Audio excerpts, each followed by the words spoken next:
Hello, and welcome to another Tech Articles. In today's article, I want to talk about a new plugin I will be releasing soon, and it's got some advanced functionality for Bitform. For those of you who don't know about Bitform, it's a form plugin by the Bits app team, currently on sale for Black Friday, Cyber Monday. And what this plugin does is it adds some additional functionality to the form. It doesn't require the premium version of the plugin. I'm only going to be using the repo version in my demonstration.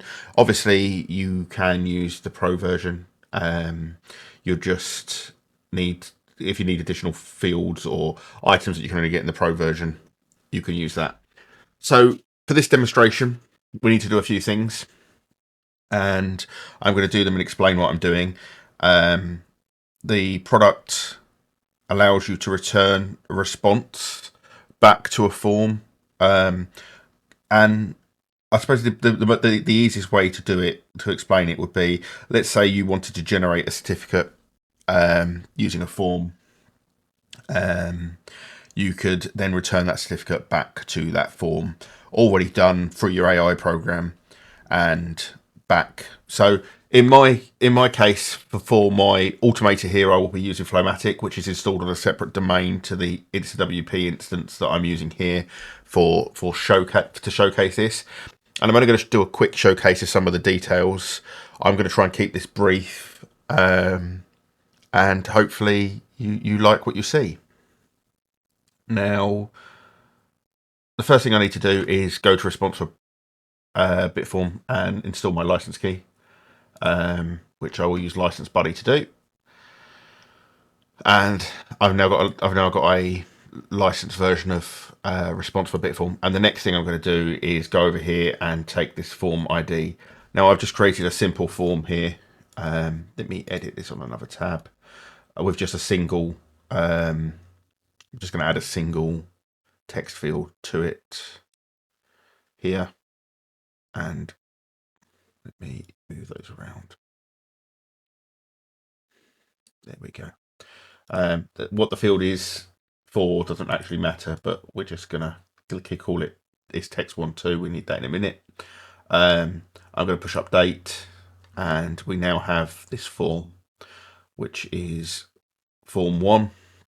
So I'm going to go to response for Bitform, and I'm going to put 1 in here because it's form 1.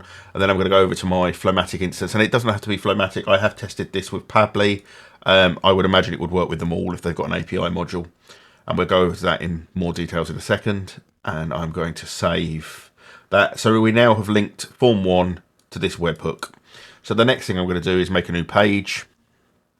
And I'm going to call this form, and I'm going to put a Bitform contact form here of untitled form, publish, view page. So we now have a form with a text box to send, and I'm going to head over to my workflow in Flowmatic, and I'm going to capture some webhook data for use here.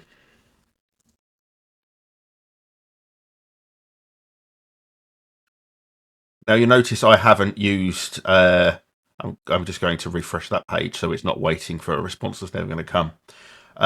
So you'll notice that I haven't used any of the integrated Bitform webhooks. That's all integrated into response for Bitform. So it sent the data over, and there's some key information here, including a unique session ID and a callback URL.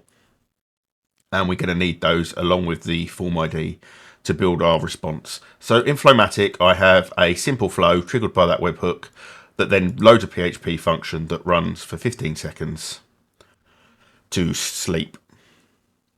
We then have an API post that's going to go to our callback URL, which in this case is called callback URL. We've got our session ID, our form ID, display a body, yes, what our body will say. There's some data here, but we'll show that on the front end. I'll drag it out a little bit so you can see some more. But you'll see that I'm sending something back, and that was just a specific example for somebody else. I'm going to activate the copy button to begin with, and the rest I'm going to leave as they are.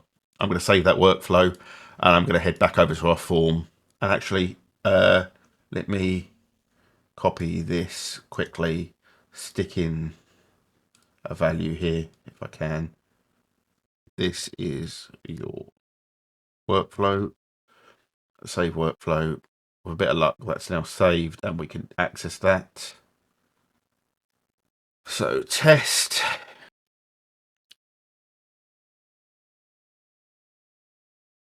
And obviously I don't want this video to run too long, so I will run through and show you some of the other examples, but I'm not going to talk through exactly what I'm doing, as I will create an instructional video later for use. But then you can push copy and you have your body text here. So I'm going to go back to the workflow now, and I'm going to make some changes.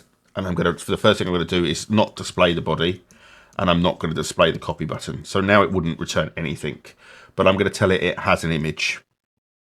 And what this will do is return a 300 by 300 pixel photo. So I'm going to save that workflow. I'm going to head back to our form, and all being well, we should get a photo appear now. And while it does that, I'm going to modify this function down to 2 seconds. Save workflow. Let's close this tab.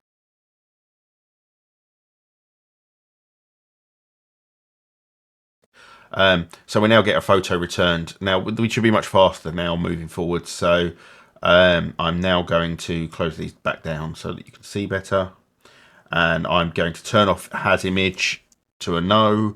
I'm going to say it has a link, and the link in this case is to another photo. And I'm going to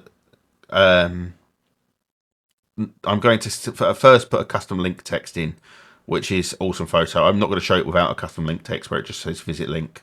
But you can put a custom text link in and it comes in. So I'm going to push save workflow.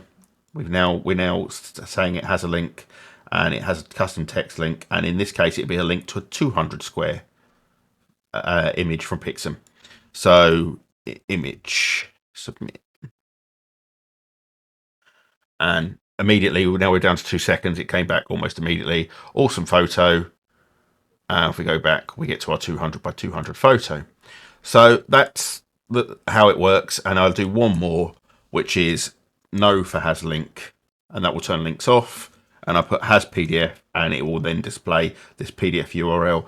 And I've chosen with PDFs to actually embed them into the response, which is a little different. I don't think anything else is doing that yet, but I've decided to do that in this case. So if I send this back now and I just put PDF, it doesn't matter what you put in here, because it's not actually used as part of the body response. And there we're returned with a certificate. That's the PDF, and you could use this form to generate this type certificate. I have done videos on this elsewhere, but you can also stack your responses. So what I'm going to do now is I'm going to leave the PDF in place, and I'm going to enable body display, and I'm going to push, and I'm going to also enable the copy button, and I'm going to go back to my form. And what we should get now is a response, a PDF, a response, a copy button, and the PDF. So mixed will do. And here we go. Mix, this is your workflow. Then we've got our certificate. If we push copy, we get mix, this is your workflow. So you can mix and match this. So for example, we might want to have changed this to say, let's say we were generating it based on name. Here's your certificate. Save workflow. So if we refresh this and put in here Chloe and push submit, we'll get Chloe, here's your certificate. And there's a certificate. And that is basically how response for Bitforms works. I have another version of this for SureForms that's coming out that works with the repo version of SureForms as well. They will be cheap add-ons for both items available in either a single or 250 site license. There will be no lifetime license for them.